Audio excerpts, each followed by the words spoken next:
Cümleten selamun aleyküm hanımlar, kanalıma hoş geldiniz. Bugün birlikte kelebekli dikişsiz iki şiş çok güzel bir patik yapacağız. Ben patiğimde ana renk olarak krem kullandım. Kelebeğim pembe. Kelebeğimin içinde de şöyle elinizde bir yarım metre kadar siyahınız varsa yeterli olacaktır. Böyle bir de siyah ipim var. İplerimi şöyle kenara alıyorum. Patiğimi böyle kısa iki şiş ile yaptım. 3 numara hanımlar şişlerim. Hemen modelimi de göstereceğim. İşte modelimiz bu şekilde. Gördüğünüz gibi kelebekli çok güzel bir patik oldu. Çok zarif.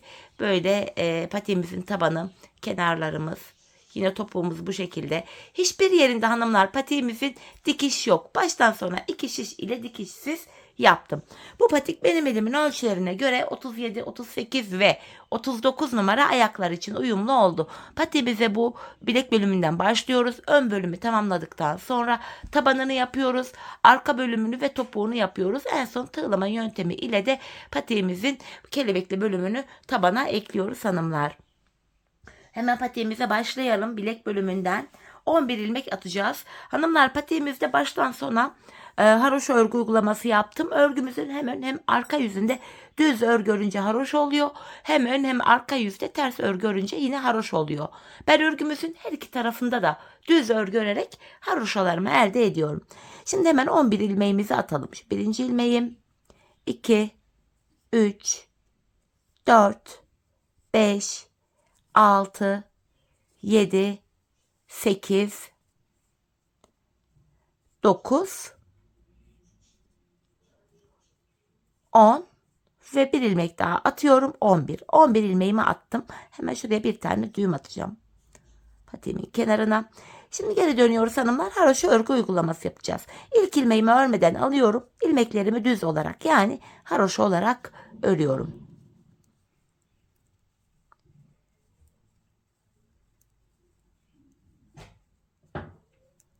Sonuncu ilmeğimi de ördüm. İşte döndüğümüz hanımlar ön yüzdeyiz. Ön yüzde olduğumuzu şöyle kabul ediyorum. Başlangıç ipimiz eğer sol taraftaysa ön yüzdeyiz demektir. Burada bir diş haroşamız oldu. 11 ilmek ile 2 diş haroşa yapacağız. Sonra artırmalarımıza geçeceğiz hanımlar. Tekrar ön yüzdeyim. 11 ilmeğimi düz olarak örüyorum.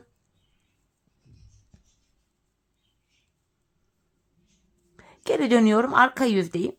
Yine arka yüzde kenar ilmeğimi örmeden alıyorum. Diğer ilmeklerimi yine düz olarak örüyorum.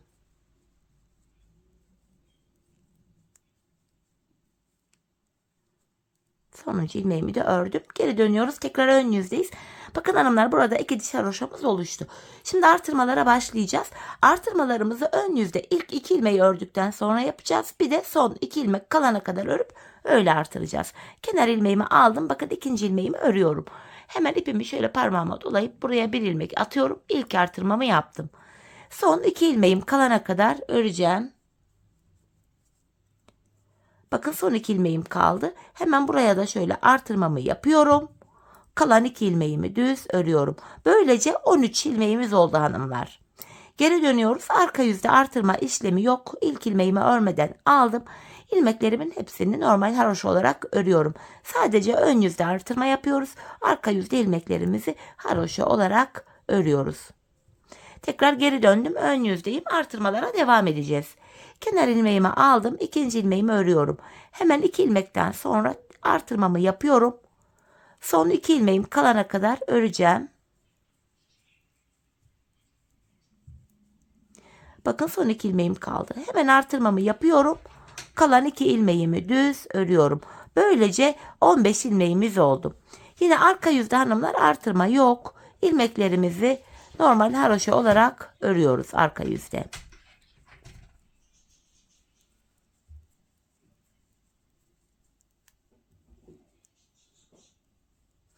Geri dönüyorum, ön yüzdeyim. Tekrar ön yüzde artırmaya devam ediyoruz. Kenar ilmeğimi aldım. İkinciyi örüyorum. Tekrar artırmamı yaptım. Şimdi son iki ilmeğim kalana kadar öreceğim yine.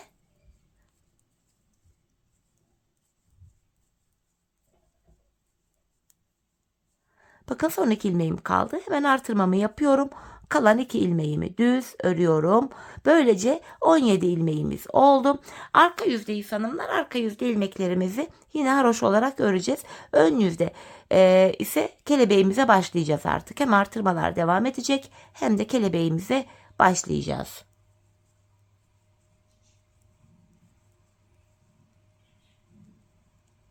Sonuncu ilmeğimi de ördüm. Tekrar ön yüzdeyiz. Bu artırmayla birlikte şişimizde 19 ilmek olacak. Kelebek modelimizi de dediğim gibi başlıyoruz şimdi. Öncelikle kenar ilmeğimi aldım. İkinci ilmeğimi örüyorum. Hemen artırmamı yaptım. Artırma yaptığım ilmekle birlikte 3 ilmeğimiz oldu. Sayarak gidiyorum. Dördüncü ilmeğimi ördüm. 5, 6. Kenardan 6 ilmeğimi ördüm. Şimdi kelebeğimin ilk sırasını yapıyorum hanımlar. Kelebeğimizde birinci sıradayız. Pembe ipimi burada ekleyeceğim. Öncelikle 2 tane pembe örüyorum. Şu birinci ilmeğim. Şu da ikinci. Hemen ikinci ilmeğimi de ördükten sonra pembe ipimin ucunu kremime bağlıyorum. Şöyle patiğimiz sökülmesin diye düğümümüzü attım. 2 pembeden sonra hanımlar buraya ortaya 3 tane krem öreceğim. 1, 2, 3. Tekrar pembe ipimi alıyorum. Yeniden 2 ilmek daha pembemi örüyorum buraya. Şu ikinci pembem. Tekrar kremimi aldım. Son 2 ilmek kalana kadar örüyorum. Artırmamı yaptım. Son 2 ilmeğimi düz örüyorum. Şişimizde 19 ilmeğimiz oldu. Ön yüzde kelebeğimizin ilk sırasını kurduk. Arka yüzde ilmekleri gördüğümüz gibi öreceğiz. Yani pembe ilmeklerimi pembe ipim ile, krem ilmeklerimi krem ipim ile. Kenardaki kremlerimi ördüm. Hanımlar şimdi 2 pembe ilmeğim var. İp değişikliği yaparken bakın kremimi arkada bırakıyorum. Şöyle çaprazlamasına kremin altından geçirerek pembemi alıyorum. İpleri çaprazlamasına almaya önem gösterelim hanımlar kenarlarda. Bu modelimizin yanlarında delik görüntü oluşmasın. 2 pembe ilmeğimi pembe ipimle örüyorum. Arka yüzde ilmekleri gördüğümüz gibi örüyoruz hanımlar. Tekrardan pembemi arkada bıraktım. Kremimi aldım. Arkada derken arka yüzde bırakıyoruz ipimizin ucunu. 3 kremimi ördüm. Krem ipimi yine arka ters tarafta bırakıyorum. 2 pembe ilmeğimi pembe ile örüyorum yine. Yine pembemi arka yüzde bıraktım. Kremimi aldım. Kalan 6 ilmeğimi krem ipim ile örüyorum. Ön yüzde model kurulumu yapacağız. Arka yüzde ilmekleri gördüğümüz gibi öreceğiz hanımlar. Şimdi modelde kelebeğimizde ikinci sıradayız. Artırmaya devam edeceğiz. Şişimizde 23 ilmek olana kadar artıracağız hanımlar. Kenar ilmeğimi aldım. İkinci ilmeğimi örüyorum. Hemen artırmamı yapıyorum. Bu aşamada hanımlar burada yine 3 ilmeğim oldu. Sayarak gidelim. 4, 5, 6. 6 ilmek kremimi ördükten sonra bakın kremin altından geçirerek çaprazlamasına pembe ipimi aldım. 3 pembe örüyorum. Ortaya 3 tane krem. Şu 1, 2, 3. Ve yanına 2 tane, 3 tane daha pembemi örüyorum. 1, 2, 3. Tekrar krem ipimi aldım. Son 2 ilmeğim kalana kadar örüyorum. Buraya yine artırmamı yaptım. Kalan 2 ilmeğimi düz örüyorum. Böylece şişimizde 21 ilmeğimiz oldu. Geri dönüyorum hanımlar. Arka yüzde yine ilmeklerimizi gördüğümüz gibi öreceğiz. Krem ilmeklerimi krem ipim ile, pembe ilmeklerimi de pembe ipim ile örüyorum. Bakın pembeme geldim. Kremimi arkada bırakıyorum. Şöyle çaprazlamasına pembemi aldım. 3 ilmek pembemi pembe ipimle örüyorum. Yine pembeyi arkada bıraktım. Kremimi aldım. 3 krem ilmeğimi krem ipimle örüyorum. Tekrar bakın pembeyi arkada bıraktım. Kremi arkada bırakıp pembemi aldım. 3 pembemi ördüm. Şişimde kalan 6 ilmeğimi de krem ipim ile örüyorum. Bu şekilde. Şimdi geri dönüyoruz. Ön yüzdeyiz. Bu sırada son artırmamızı yapacağız. 23 ilmeğimiz olacak. Sonra 23 ilmek olarak öreceğiz. Artırma yapmayacağız. Kelebeğimizi de hanımlar şimdi 3. sıradayız. Bu sıramızda siyah ipimizi de kullanacağız. Öncelikle hanımlar ilk ilmeğimi örmeden aldım. İkinciyi örüyorum. Hemen artırmamı yaptım. Kenarda 3 ilmeğim oldu. Şu 4. ilmeğim 5. Şu da 6. ilmeğim. 6 kremimi ördükten sonra şöyle pembemi alıyorum. Bir ilmek pembe ördüm. Bir pembenin yanına hanımlar bu defa siyahımı ekleyeceğim. Buraya bir ilmek siyah örüyorum. Siyahın boyunu kısa tuttum hani ip karışmasın diye. Şöyle siyah ipim kısa. Şuraya bir tane siyahımı ördükten hemen sonra siyah ipimin ucunu da yeni eklediğim ip olduğu için şuradan şöyle kremime bağlıyorum. 2 tane düğüm atıyorum. Bir tane siyahtan sonra yanına 3 tane pembe öreceğim. Şu birinci pembem, şu 2, şu da 3. Ortaya bir ilmek krem örüyorum. Yanına hemen bakın hanımlar, siyah arkada uzun uzadıya kalmasın diye pembenin üzerinden atlattım. Bir kremden sonra tekrar 3 tane pembe örüyorum. Yanına bir tane siyah ve yanına bir tane pembe. Ardından krem ipimi elime aldım. Son 2 ilmeğim kalana kadar ördüm. Son kez burada da artırmamı yapıyorum. Kalan 2 ilmeğimi düz olarak örüyorum. Artık 23 ilmeğimiz oldu. Artırma yapmayacağız hanımlar. 23 ilmek üzerinden öreceğiz. Arka yüzdeyiz. Arka yüzde yine ilmeklerimizi gördüğümüz gibi örüyoruz hanımlar. Krem ilmeklerimi krem ipim ile, pembeleri pembe ile, siyahları da siyah ile öreceğim. Bakın pembe ilmeğime geldim. Burada bir tane pembem var. Şöyle pembemi alıyorum. Bir ilmek pembemi ördüm. Pembemi arkada bıraktım. Bakın bir siyahım var burada. Bir siyahımı yine siyah ipimle örüyorum. Yine siyahı arkada bıraktım. 3 ilmek pembem var. Pembe ilmeklerimi pembe ile örüyorum. Ortada bir kremim var. Krem ile örüyorum. Arka yüzde ilmekleri gördüğümüz gibi örüyoruz. Gördüğümüz renklerle. Model kurulumu sadece ön yüzde yapılıyor. Bakın bir siyahım var. Bir siyahımı yine siyah ile ördüm. Arka ip geçişlerini hanımlar serbest bırakalım. Arkadan şu ipleri gerersek model düzgün düşmez. Bir tane pembemi yine ördüm. Kalan ilmeklerimi krem ile örüyorum. Döndük hanımlar. Şimdi ön yüzdeyiz. Kelebeğimizde de 4. sıramızı yapacağız bu aşamada. Yine kenardaki ilmekleri sayarak gidelim. Şu kenar ilmeğim 1, 2, 3, 4, 5, 6. 6 kremimi ördükten sonra şöyle pembe ipimi alıyorum elime. 5 tane pembe öreceğim. 1, 2, 3, 4, 5. Ortaya bir tane krem. Yanına 5 tane daha pembemi örüyorum. Tekrar krem ipimi aldım. Kalan ilmeklerimi krem ipim ile örüyorum. Modelimizde 4. sıramızda böyleydi. Yine arka yüzde ilmekleri gördüğümüz gibi öreceğiz hanımlar. Artık videonun devamında bu arka yüzü göstermek istemiyorum. Hani arka yüzden anlatılacak bir detay yok. İlmekleri gördüğümüz renklerle haroşa olarak örüyoruz sadece. Kremimi arkada bıraktım. 5 pembe ilmeğim var. 5 pembemi yine pembe ipimle örüyorum. Yine pembemi arkada bıraktım. Kremimi aldım. Bir kremimi krem ile örüyorum. Tekrar pembemi aldım. 5 pembemi pembe ipimle örüyorum.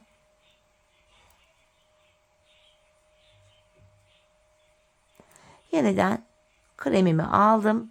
Kalan 6 ilmeğimi de krem ipim ile örüyorum.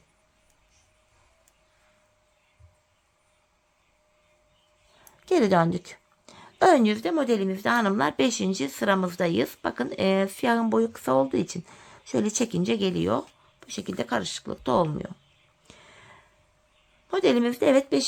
sırada yapacağımız işlem şu hanımlar. Kenar ilmeğimi örmeden aldım. Şu ikinci ilmeğimi örüyorum.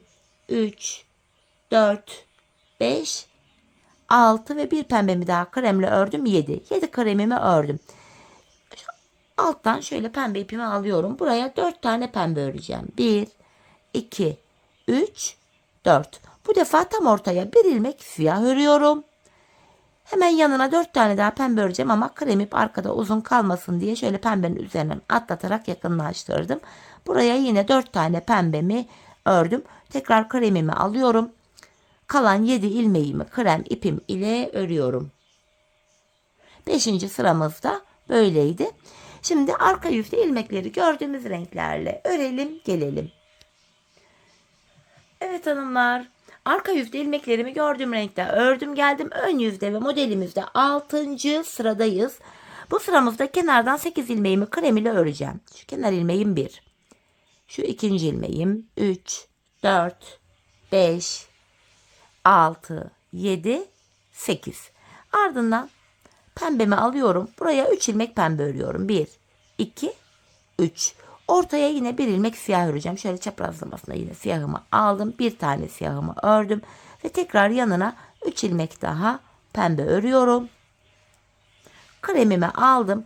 Kalan ilmeklerimi krem ipim ile haroşa yani düz olarak örüyorum. 6. sıramızda bu şekildeydi. Arka yüzde ilmeklerimizi gördüğümüz renklerle örelim ve gelelim. Evet hanımlar, modelde ön yüzde 7. sıradayız şimdi. Bu sıramızda kenardan 6 ilmeğimi krem ile öreceğim. Kenar ilmeğim 1. Şu ikinci ilmeğim. 3, 4, 5, 6. Ardından şöyle kremin altından geçirerek çaprazlamasına pembemi aldım. 5 ilmek pembe öreceğim. 1, 2, 3, 4, 5. Ortaya yine bir tane siyah örüyorum. Bir tane siyah ördüm. Tekrar yanına 5 tane pembe öreceğim. Kremi de şöyle pembenin üzerinden atlatarak yakınlaştırdım sola doğru. Şu üçüncü pembem, şu 4, şu da 5. Tekrar kremimi alıyorum. Kalan 6 ilmeğimi krem ipim ile örüyorum. Arka yüzde ilmeklerimizi gördüğümüz renklerle örelim gelelim. Evet hanımlar, şimdi de modelimizde ön yüzde 8. sıradayız. Bu sıramızda kenardan 5 ilmeğimi krem ile örüyorum. Kenar ilmeğim 1, 2, 3, 4, 5. Pembe ipimi alıyorum şöyle çaprazlamasına. 5 ilmek pembe öreceğim. Şu birinci pembe ilmeğim, şu 2, şu 3, 4, 5. Yanına bir tane krem örüyorum. Ortadaki siyah ilmeğimi yine siyah ipimle örüyorum hanımlar. Şöyle bir ilmek siyahımı yine siyah ile ördüm. Yanına yine bir tane krem ördüm. Tekrar pembe ipimi alıyorum. 5 ilmek pembe örüyorum. Şu üçüncü pembem. Şu 4, şu da 5. Kalan 5 ilmeğimi de krem ipim ile örüyorum. Arka yüzde ilmeklerimizi örelim gelelim. Evet hanımlar, şimdi de ön yüzde 9. sıradayız. Bu sıramızda da yapacağımız işlem şöyle. Kenardan 5 ilmeğimi öreceğim krem ipim ile. Şu ikinci ilmeğim 3, 4, 5. Ardından şöyle çaprazlamasına pembemi alıyorum. Bir pembe, yanına bir tane siyah öreceğim. Bakın siyahımı getiriyorum buradan kontrollü bir şekilde. Yanına bir tane siyah ördüm.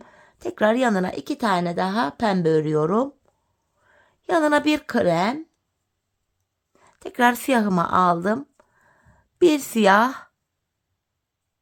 bir krem, bir siyah örüyorum.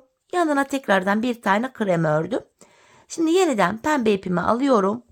2 pembe, bir siyah ve son bu ilmeğimi de pembe ile ördüm. Kalan 5 ilmeğimi de krem ipim ile örüyorum. Bu şekilde hanımlar 9. sıramızda böyleydi. Şimdi patiğimizi arka yüzde örelim gelelim. Evet hanımlar, şimdi tekrardan ön yüzde ve 10. sıradayız. Bu sıramızda kenardan 6 ilmeğimi krem ipim ile örüyorum. Şu 3. ilmeğim 4, 5 ve bir ilmek daha örüyorum 6. 6 tane kremden sonra şöyle pembemi alıyorum elime. 2 pembe. Yanına şöyle bir tane krem örüyorum. Buraya bir tane siyah. Ortaya 3 tane krem öreceğim. 1, 2, 3. Tekrardan yanına bir tane siyah örüyorum. Bir tane krem. Ve tekrar şöyle pembe ipimi aldım. 2 ilmek pembemi örüyorum. Bu şekilde. Yeniden krem ipimi aldım. Kalan 6 ilmeğimi krem ipim ile örüyorum. Bu şekilde. Arka yüzde ilmeklerimizi örelim gelelim hanımlar. Evet hanımlar, yeniden ön yüzdeyiz. Kelebeğimizde 11. ve sonuncu sıramızı yapacağız. 11 sıradan oluşuyordu kelebek modelimiz. Bu sıramızda hanımlar kesimlerimizi de başlayacağız burun kısmında. Burada kesimlerimiz de olacak. Şöyle yapacağımız işlem, kenar ilmeğimi aldım. İkinci ilmeğimi örüyorum. Hemen ilk 2 ilmekten sonra öndeki 2 ilmeğin ikisini birlikte keserek örüyorum hanımlar. Keserek ördüm. Ardından burada 3 ilmeğim oldu kenarda. Şu 4. ilmeğim, şu da 5. Tekrardan bu 2 pembe ilmeğimi pembe ile örüyorum. Bir kremimi krem ile ördüm. Burada bir ilmek siyahım var. Bu siyahımı yine siyah ipimle örüyorum. Ortadaki 3 ilmeğimi yine krem ipimle öreceğim. Şu birinci, ikinci, üçüncü ilmeğim. Tekrardan bir siyahımı siyah ile ördüm. 10. sırada ile 11. sırada yapacağımız işlem aynı. Tekrar 2 pembemi ile ördüm. Şimdi kremimi alıyorum. Sağ kenarda kesimimizi yapmıştık. 2 ilmek ördükten sonra. Sol kenarda da son 4 ilmek kalana kadar örüyoruz. Öyle kesim yapıyoruz hanımlar. Bakın son 4 ilmeğim kaldı. Öndeki 2 ilmeğin ikisini keserek örüyorum. Kalan 2 ilmeğimi düz ördüm. Bu şekilde. Şimdi arka yüzde hanımlar yine kesme işlemi yok. Şişte de 21 ilmek kaldı. Arka yüzde ilmeklerimizi yine gördüğümüz renklerle örelim gelelim. Arka yüzde ilmeklerimi ördüm geldim hanımlar. Ön yüzdeyiz. Artık kelebeğimiz bitti. İplerimizi de birazdan keseceğiz. Kesimlerimizi de devam edeceğiz hanımlar. Hemen sağ kenarda kenar ilmeğimi aldım. İkinci ilmeğimi örüyorum. Ardından öndeki 2 ilmeğimi keserek ördüm. Şimdi son 4 ilmek kalana kadar öreceğiz. Sol kenardan da kesimimizi yapacağız. Önce şu pembe ilmeğime kadar ördüm. Şimdi hanımlar bu pembe ilmeğimi şöyle keseceğim. İpimi keseceğim. Şöyle ipimin ucunu yine krem ipime bağlıyorum. Şöyle 2 tane sıkı bir düğüm attım. Artık pembe ipimizi şöyle çekebiliriz. Ardından yine siyah ilmeğime kadar örüyorum. Bakın. Siyah ilmeğimi hemen ördükten sonra yine siyah ipimi de artık kesiyorum. Şöyle kenarda bıraktım. Yine siyah ipimin ucunu da burada krem ipime bağlayacağım. Patiğimiz sökülmesin diye. Artık renkli iplerimizde şimdilik işimiz kalmadı. Son 4 ilmeğim kalana kadar hanımlar ilmeklerimi örüyorum. Bakın son 4 ilmeğim kaldı. Hemen öndeki 2 ilmeğimi keserek ördüm. Son 2 ilmeğimi düz olarak örüyorum. Bu şekilde hanımlar şişimizde bu defa 19 ilmeğimiz kaldı. Arka yüzde yine ilmeklerimizi haroşa olarak krem ipimiz ile örelim gelelim. Evet hanımlar arka yüzde ilmekleri ördüm. Yeniden ön yüzdeyiz. Tekrar kesimlere devam edeceğiz hanımlar. Yine bakın kenar ilmeğimi aldım. İkinci ilmeğimi örüyorum. Sağ kenarda 2 ilmeği ördükten sonra öndeki 2 ilmeğin ikisini birlikte keserek örüyoruz. Şimdi son 4 ilmek kalana kadar öreceğiz. Sol kenarda da kesimimizi yapacağız. Her kesimde ilmek sayıları ikişer ikişer azalıyor. Arka yüzde kesim işlemi yapmıyoruz hanımlar. Bakın son 4 ilmeğim kaldı. Öndeki 2 ilmeğimi yine keserek ördüm. Kalan 2 ilmeğimi düz olarak örüyorum. Böylece 17 ilmeğimiz kaldı. Hanımlar biz bu kesme işlemine bu şişimizde 11 ilmek kalana kadar devam edeceğiz. Şimdi 11 ilmeğimiz kalana kadar patiğimizin bu burun kısmındaki kesimlerimizi yapalım gelelim. Evet hanımlar burada 11 ilmeğim kalana kadar kesimimi yaptım. Arka yüzde 11 ilmeğimi yine haroşa olarak ördüm. Şimdi 11 ilmek üzerinden bir diş haroşa öreceğiz. Ön yüzde ve arka yüzde ilmeklerimizi düz olarak öreceğiz. 11 ilmeğimizi. Şu anda şişimde 11 ilmeğim var. Ön yüzdeyim. İlmeklerimi düz yani haroşa olarak ördüm. Geri dönüyorum arka yüzdeyim. Yine kenar ilmeğimi örmeden aldım. Tekrar arka yüzde de ilmeklerimi düz olarak örüyorum. 11 ilmek ile bir diş haroşamızı yapmış olduk hanımlar. Şimdi tekrar ön yüzdeyiz. Artırmalarımızı yapacağız hanımlar. Burun kısmında yaptığımız gibi artırmalar yapacağız. Patiğimizin tam olarak şu taban bölümünü yapacağız hanımlar. Artırma işlemini yine ilk 2 ilmeği ördükten sonra yapacağız. Bir de son 2 ilmek kalana kadar örüp öyle artıracağız. Kenar ilmeğimi aldım. İkinci ilmeğimi örüyorum. Hemen artırmamı yaptım. Son 2 ilmeğim kalana kadar öreceğim.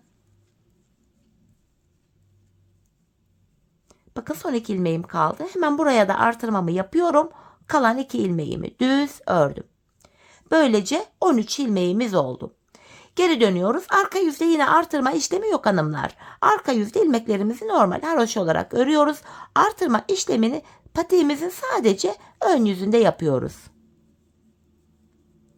Gördüğünüz gibi arka yüzde ilmeklerimi normal haroşa olarak örüyorum. Sonuncu ilmeğimi de ördüm. Tekrar ön yüzdeyiz. Yine ön yüzde artırmamızı yapacağız. Kenar ilmeğimi aldım. İkinci ilmeğimi ördüm. Hemen artırmamı yapıyorum. Son 2 ilmeğim kalana kadar öreceğim. Bakın son 2 ilmeğim kaldı. Hemen buraya da şöyle artırmamı yapıyorum. Kalan 2 ilmeğimi düz örüyorum. Böylece 15 ilmeğimiz oldu. Artırmaları bu şekilde yapacağız. Geri döneceğiz. Arka yüzde 15 ilmeğimizi tamamen haroşa olarak öreceğiz. Ön yüzde yine ilk 2 ilmeği öreceğiz. Artıracağız. Bir de son 2 ilmek kalana kadar öreceğiz. Artıracağız. Biz bu artırma işlemine hanımlar şişimizde toplam 51 ilmek olana kadar devam edeceğiz. 51 ilmeğimiz olana kadar artırmalarımızı yapacağız. Yani patiğimizin şu taban bölümünde şurada toplamda 51 ilmeğimiz olacak. Şimdi hep birlikte şişimizde 51 ilmeğimiz olana kadar artırmalarımızı yapalım gelelim. Evet hanımlar, ben 51 ilmeğim olana kadar artırmalarımı yaptım geldim. Artık artırma yapmayacağız. 51 ilmek üzerinden normal haroşalarımızı öreceğiz. Yani patiğimizin şu arka bölümüne geçtik. Arka bölümü de 51 ilmekten oluşuyor. Yine ilmeklerimizi bu şekilde, en son artırma yapmıştık. Şu an ön yüzdeyim. Bakın artırma yapmıyorum. 51 ilmeğimi normal haroşa olarak öreceğim. Ön yüzde ve arka yüzde ilmekleri düz örünce haroşa oluyordu. Bir diş haroşa oluyor. Biz 2 sıra örünce. Şimdi sıra sonuna kadar ön yüzdeyim. İlmeklerimi haroşa olarak örüyorum. Dediğim gibi artırma yok. Artık 51 ilmek üzerinden patiğimizin arka bölümünü örüyoruz hanımlar.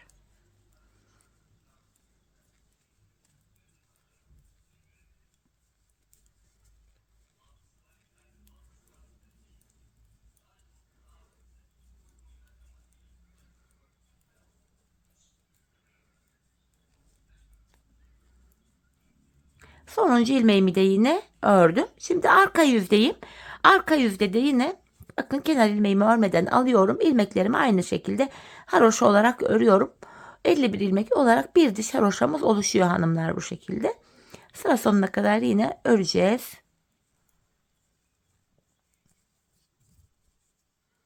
Gördüğünüz üzere baştan sona haroşa örgü hanımlar patiğimiz.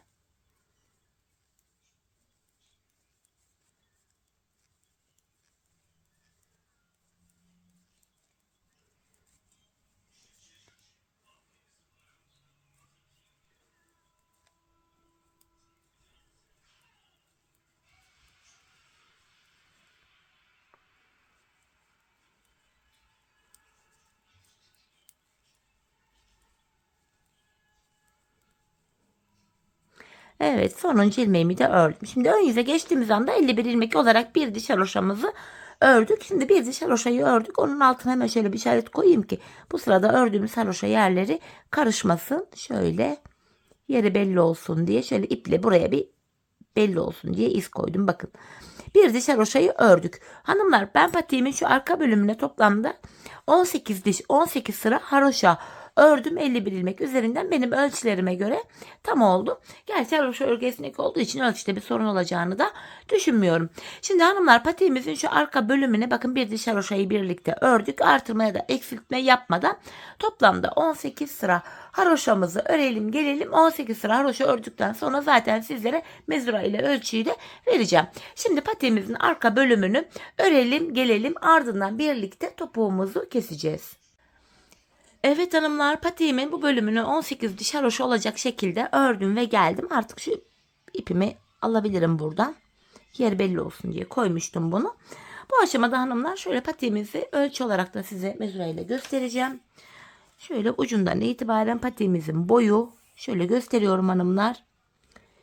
24 santim. 24,5 santim, hatta bakın burada buçuğu da var. 24,5 santim patiğimizin boyu. Bu şekilde. Şimdi hanımlar, topuğumuzu keseceğiz. Şöyle ön yüzden baktığımız anda sol tarafa 21 ilmek ayıracağım topuk bölümünde. Hemen şöyle sayarak gidelim. 4, 8, 12, 16, 20, 21. Buraya tekrar sayalım. 4, 8, 12, 16, 20, 21. Yeri belli olsun diye hanımlar, şöyle topuk kesiminde kolaylık sağlasın diye ilmekleri ayırıyorum. Ayırdığım yerde belli olsun, karışmasın diye şöyle yine ipimi buraya taktım. Yine topuk bölümünde haroşaya devam edeceğiz hanımlar. İlmeklerimizi sayarak gidelim burada. İlk ilmeğimi aldım. Şu ikinci ilmeğim. 3, 4, 5, 6, 7, 8, 9, 10. 11, 12, 13, 14, 15, 16, 17, 18, 19, 20. Kenardan 20 ilmeğimi normal ördüm. 21. ilmeği örerken öndeki 2 ilmeği alıyorum. İkisini birlikte keserek örüyorum. 20 ilmek ördüm. 21. de kesim yaptım. Bu sol tarafa da hanımlar 21 ilmek ayırmıştık. Topuğumuz için orta kısma şu ayırdığımız yerden itibaren şu arada kalan kısma baktığımız anda burada da 8 ilmek kaldı. Bu 8 ilmeğimiz her seferinde birer birer kesilecek, eksilecek, bitecek. Böylece topuğumuz oluşacak. Şimdi yapacağımız işlem şu. Kesim yaptıktan sonra geri dönüyorum. Bu aşamada ipim karşıda, ilk ilmeğimi örmeden aldım. Diğer ilmeklerimi sıra sonuna kadar yine haroşa olacak şekilde örüyorum hanımlar.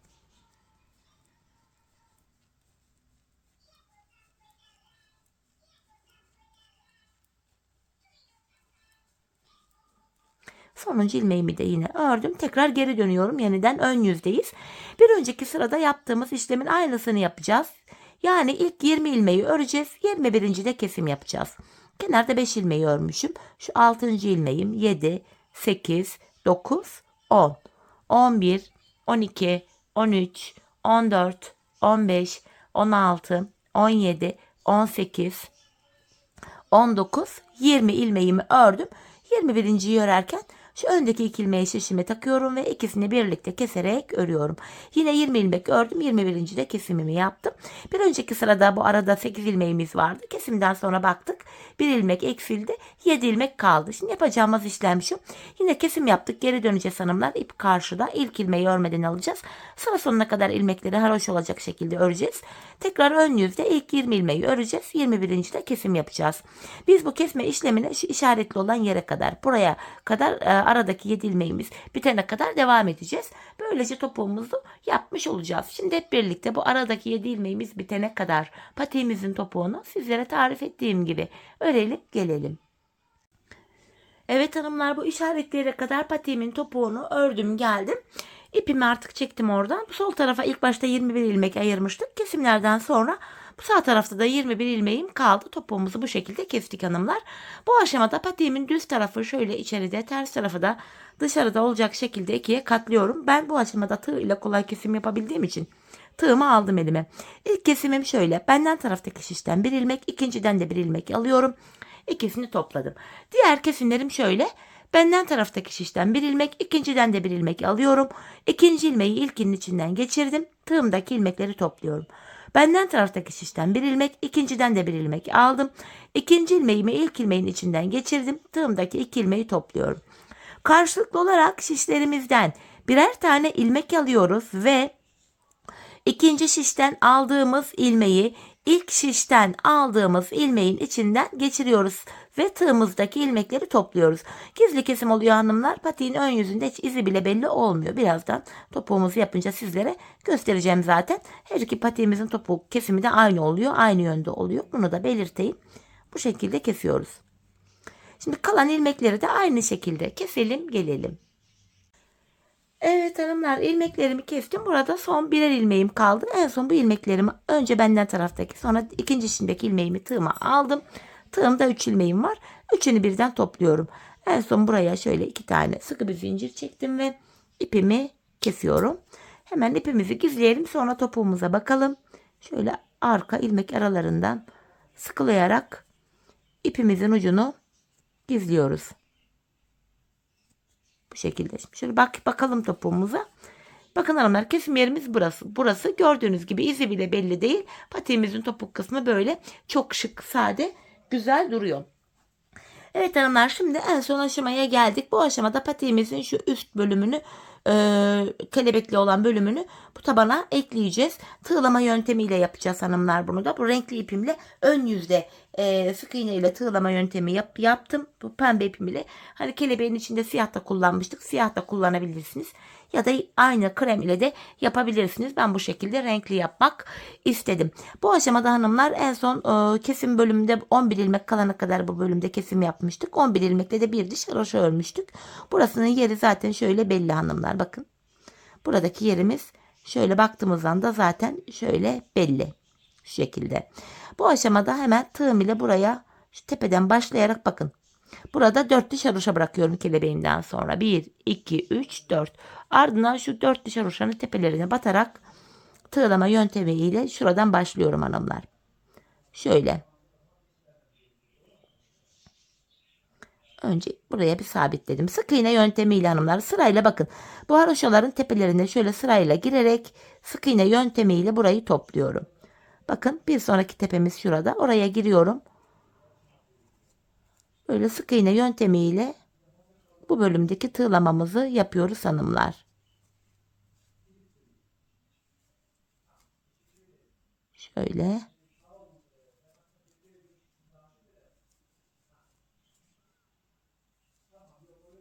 Şu şekilde. En son şu uçta da yine tığlama yöntemimizi yapıyoruz. Şimdi bu bölümü bitirdik. Bakın şu bölümü bitirdik.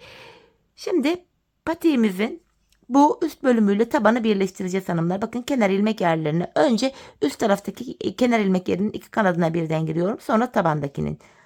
İkisine birden girerek şöyle sık iğne yöntemiyle burayı topluyorum. Sık iğnemizi burada hanımlar biraz gevşek yapalım. Böyle tığımızdaki ilmeğimiz gevşek dursun. Patiğimizin şu bölümleri gergin durmasın. Böyle esnek güzel olsun. Önce bakın üst taraftaki kenar ilmek yerine giriyorum. Sonra tabandaki bakın karşılıklı. İlmek kenar ilmek yerlerini ilmeğin iki kanadına birden girerek şöyle sık iğnemi yapıyorum. Tabanı üst bölümüyle birleştirmiş oluyorum böylece. Şöyle bakın sırayla. Önce üst tarafa sonra tabandakine girerek şöyle gevşek bir şekilde sık iğnemi yapıyorum hanımlar. Önce buraya sonra tabana girdim.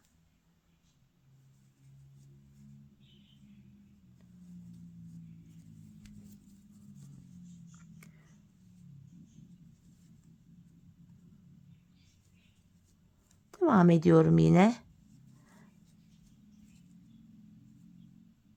Şimdi birleştirme işlemini yapıyorum. Tam olarak buraya kadar hanımlar devam edeceğim bu birleştirme işlemine. Şöyle sık iğnemizi gevşek yapıyoruz. Buna dikkat edelim.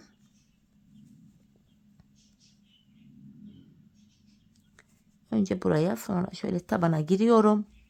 Bu arka yüzde de ters tarafta da yapabilirsiniz hanımlar bu sık iğneyi birleştirme işlemini. Böyle patikte güzel bir hava oluşturdu diye ben bu şekilde ön yüzde yaptım. Ayakkabı tarzı güzel de durdu. Bakın son kenar ilmek yerine geldim. Hem bunu hem de tabandan kenar ilmek yerine batarak en son burayı şöyle birleştirdim. Şimdi patiğimizin üst bölümüne geldik hanımlar, şu bölüme. Bu bölüme de yine sıradaki bakın tabanla birleştirmeyeceğiz artık. Şu bölümünü yapacağız. Şöyle sırayla kenar ilmek yerlerine girerek sık iğnemi buraya yapıyorum şimdi. İpimin ucunu da arada gizleyerek götürdüm. Bu arada başlangıç ipimizin ucu, krem ipimiz de buradaydı. Sık iğnenin içine onu da gizledim. Bu şekilde. En son bakın şu noktaya geldik. Burada hanımlar yine birleştirme işlemi yapacağız. Bakın patiğimizin şu üst bölümünü yaptık. Buradan itibaren birleştirme işlemini yapacağız. Bu aşamada hanımlar şöyle alttan kenar ilmek yerlerini eşitleyerek gidelim. Şöyle düzgün olsun. Bakın ilmeklerimizi şöyle karşılıklı düzelterek ucundan başlayarak getiriyorum.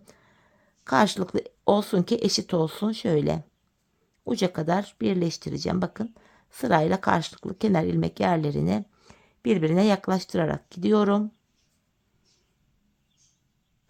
Şöyle şurası şöyle bakın karşılıklı hem buradan hem buradan birer tane, hem buradan hem buradan şurası. Şimdi yapacağımız işlem şu: en son buraya giriyorum, tam karşısındaki kenar ilmek yerine giriyorum. Artık diğer taraftan da birleştirme işlemine devam ediyoruz hanımlar. Sık iğne yöntemini yine uyguluyoruz. Gevşek bir sık iğne yapacağız yine burada. Bakın patiğin üstüyle tabanını şöyle karşılıklı kenar ilmek yerlerine girerek yine birleştiriyoruz. Ve devam ediyorum. Önce üste sonra tabana doğru giriyorum. Şöyle birleştirme işlemini yapıyorum.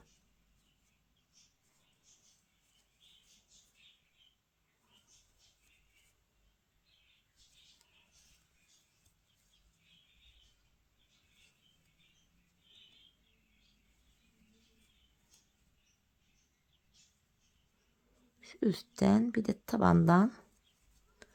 Aslında en zevkli yeri bu birleştirme yeri hanımlar. En son patik şekillendiği için bu şekillendirme aşamasını seviyorum ben. Çünkü şekil şemal tam olarak ortaya çıkıyor. Model kendini bu aşamada artık tam net gösteriyor. Yine bakın karşılıklı kenar ilmek yerlerine batarak patiğimizin bu bölümünü birleştirdik. En son şuraya da bir sık iğne yapalım. İlk başladığımız yere kadar şöyle getirelim hanımlar bu bölümü. Hatta şuradan alıyorum alttan. En son ilk başladığımız yere kadar hanımlar şöyle geliyoruz. En son şuraya kadar batayım. İlk başladığım yerde hanımlar gördüğünüz gibi bitirdim. Patiğimin ucunu buraya şöyle sıkı bir tane zincir çekiyorum ve ipimi kesiyorum. Bu ipimizin ucunu hanımlar iç tarafa doğru çektirerek gizleyeceğiz. Şöyle tığımı içten takıyorum. İpimin ucunu bakın buradan çıkarttım tığımı. Şuradan içe doğru tığımı çektiriyorum. Bakın tığım ile bu ipi çektiriyorum. Şöyle bu ipimin ucunu da şöyle arka tarafa doğru ilmek aralarından geçirerek şöyle gizliyoruz.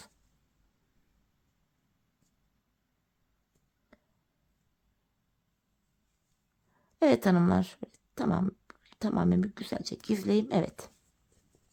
Patiğimizin hanımlar bu üst bölümünü bitirdik. Şimdi aynı şekilde bu kenar oyamızı patiğimizin çevresine yapacağız. O kenar oyamı da hemen şuradan başlatacağım hanımlar.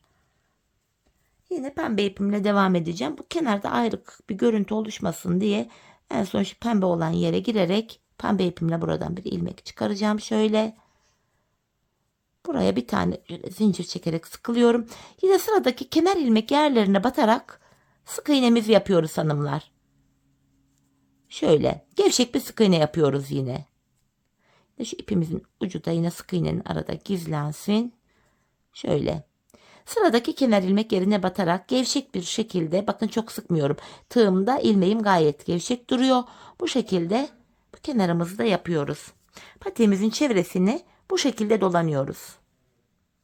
Bakın sırasıyla kenara ilmek yerlerine girerek en son kenar oyamı da yapıyorum.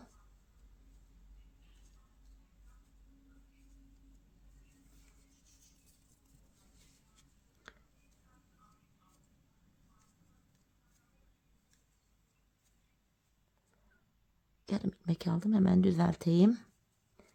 Bu renkli pembe ipim de biraz şey çıktı hanımlar. Biraz kalın çıktı. Bazen patik iplerin aynı markanın iplerine aynı anda biri kalınken diğeri ince çıkabiliyor maalesef. Evet bakın şöyle topluyorum ilmeklerimi. Topuk kesim olduğu yere geldim. Yine burada da kenar oyamı aynı şekilde sık iğne yöntemiyle yapıyorum. Bu diğer uca kadar hanımlar devam ettireceğim bu işlemi. Dediğim gibi gevşek bir şekilde yapalım. Patiğimiz ayağımıza rahat girsin hanımlar. Sıkarsak eğer bu sık iğneleri patik ayağımıza kolay girmez. Bunu da söyleyeyim. Bilek bölümünün esnek olması her zaman için avantajdır. Her patikte bu böyledir. Patik ayağa girmez yoksa. Bu şekilde bakın sık iğne yöntemiyle çevreliyorum patiğimi.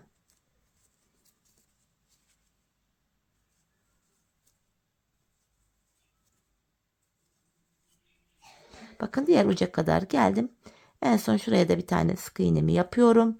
Burada kenarda ayrık görüntü oluşmasın diye buradaki pembenin içine de girerek burayı şöyle birleştirdim.